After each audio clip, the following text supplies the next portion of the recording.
Bismillahirrahmanirrahim. Assalamualaikum warahmatullahi wabarakatuh. Waalaikumsalam Waalaikumsalam warahmatullahi warahmatullahi wabarakatuh. wabarakatuh. Selamat sore, siang, pagi semuanya.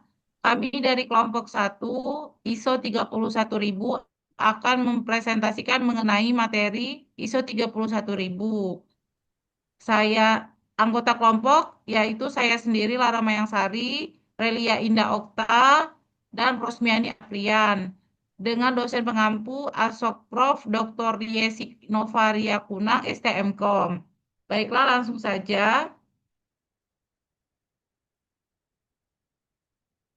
Pengertian dari ISO 31000. ISO 31000 merupakan standar yang berfokus pada manajemen risiko, keamanan operasional, dan ketahanan rantai pasok atau supply chain. Standar ini dirancang untuk membantu organisasi dalam mengidentifikasi ancaman, mengurangi dampak gangguan, serta menjaga kelangsungan bisnis. ISO 31000 menekankan bahwa setiap organisasi harus mempunyai sistem yang mampu mengantisipasi resiko secara terstruktur dan berkelanjutan.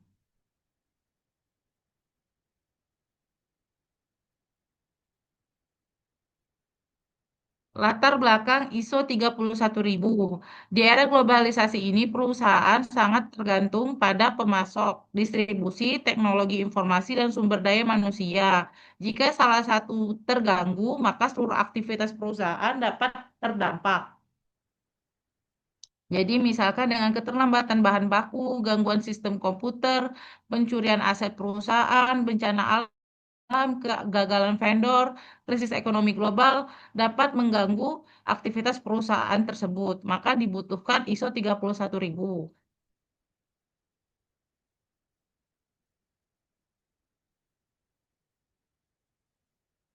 Adapun tujuan dari ISO 31000 yaitu mengidentifikasi potensi resiko sejak dini, mengurangi kerugian operasional, menjaga keamanan aset perusahaan, menjamin kelancaran distribusi barang atau jasa, meningkatkan kepercayaan pelanggan, menjaga kontinuitas bisnis saat krisis, dan meningkatkan daya saing perusahaan. Selanjutnya akan dilanjutkan oleh Bu Rosmiani.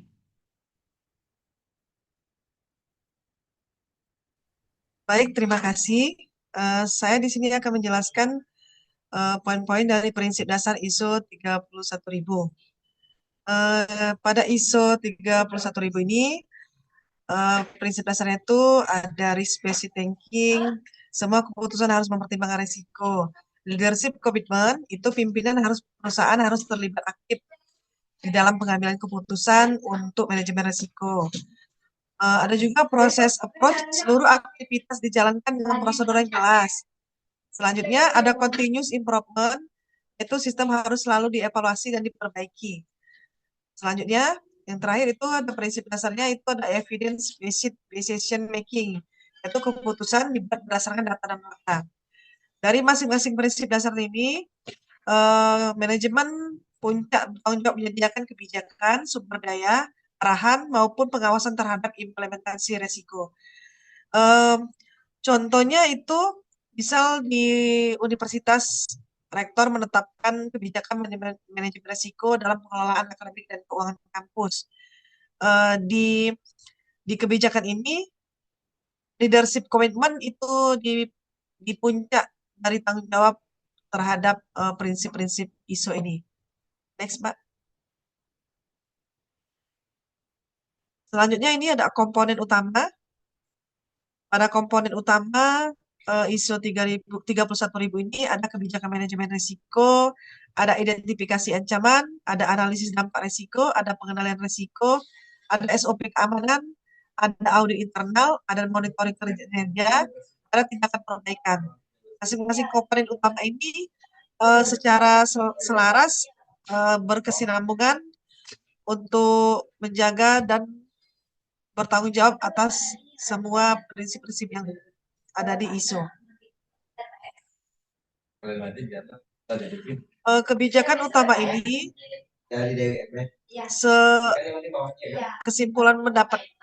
kesimpulannya itu fondasi utama dalam pengelolaan organisasi. Kebijakan tersebut mencakup komitmen pimpinan, integrasi, identifikasi, komunikasi, monitoring, yang berkelanjutan agar organisasi mampu menghadapi ketidakpastian serta mencapai tujuan secara efektif dan efisien.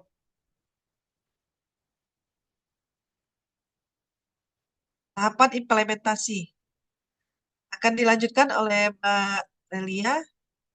Selanjutnya yaitu tahapan implementasi. Dalam tahapan implementasi ISO 31000 itu yang pertama yaitu identifikasi resiko, menemukan ancaman yang mungkin terjadi, analisis resiko, menilai tingkat kemungkinan dan dampaknya, pengendalian resiko, menentukan tindakan pencegahan, monitoring, mengawasi efektivitas sistem, dan yang kelima yaitu evaluasi berkala, melakukan perbaikan berkelanjutan.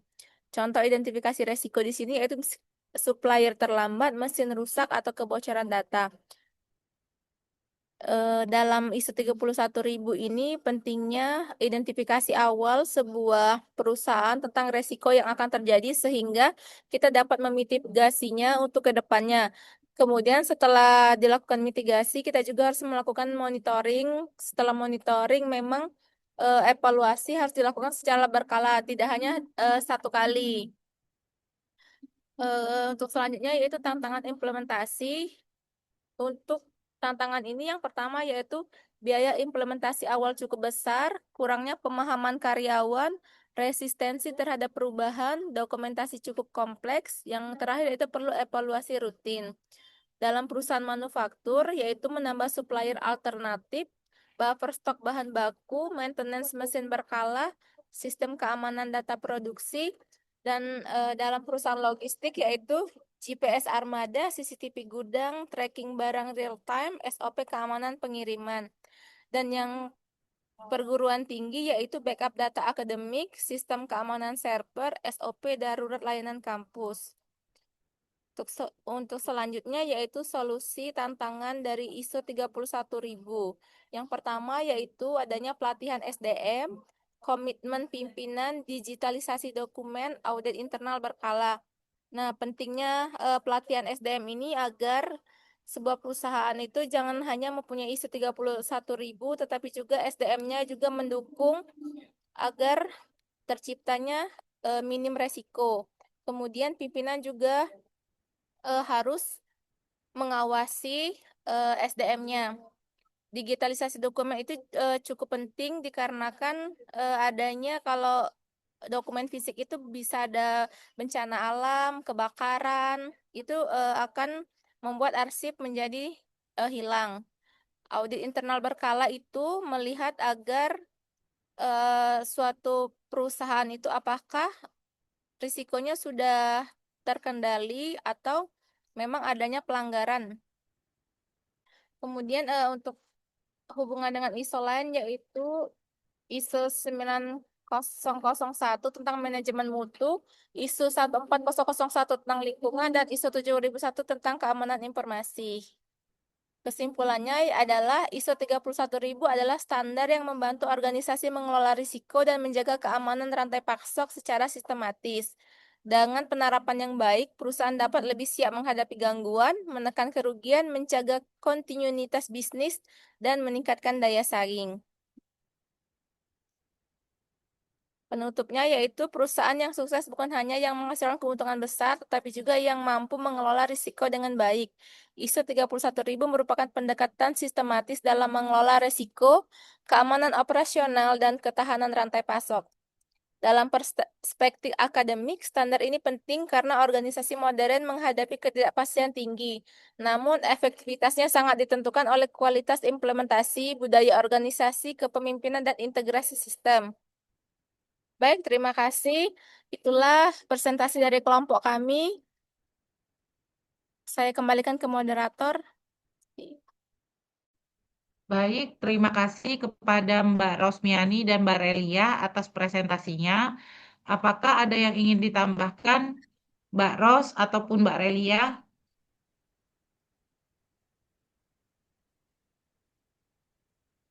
Mungkin tambahannya, Mak, ada kebijakan untuk ISO ini, Mak. Di terutama seperti di universitas ini kan membutuhkan manajemen risiko untuk pengelolaan, Mbak ya. Sebaiknya untuk kebijakan manajemen risikonya itu sebaiknya itu harus terdokumentasi mudah dipahami untuk semua civitas akademik ini.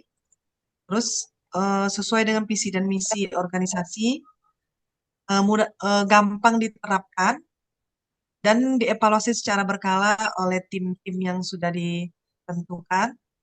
Kemudian eh, ISO ini harus didukung oleh semua stakeholder yang ada di Bina Dharma, khususnya kalau itu nantinya itu bisa dipakai oleh Bina Dharma. Mungkin ada tambahan yang lain, Mbak? Mbak Relia ada yang mau ditambahkan? Ya, sedikit ada tambahan sedikit. Kalau tadi dari perspektif dari akademik, kalau saya dari perbankan. Jadi dalam perbankan itu memang membutuhkan ISO 31000 juga, di mana untuk memitigasi resiko kebocoran data nasabah. Kemudian bisa juga dari jaringan kantor sehingga membuat kelancaran dalam bertransaksi nasabah. Mungkin itu saja dari saya. Kembali ke Ibu Lara. Baik, terima kasih kepada Mbak Rosmiani dan Mbak Relia. Baiklah, karena sudah selesai, maka kami cukupkan presentasi kami kali ini. Terima kasih kepada audiens atas eh, perhatiannya. Mohon maaf apabila ada salah. Kami akhiri. Assalamualaikum warahmatullahi wabarakatuh. Selamat sore. Waalaikumsalam. Waalaikumsalam.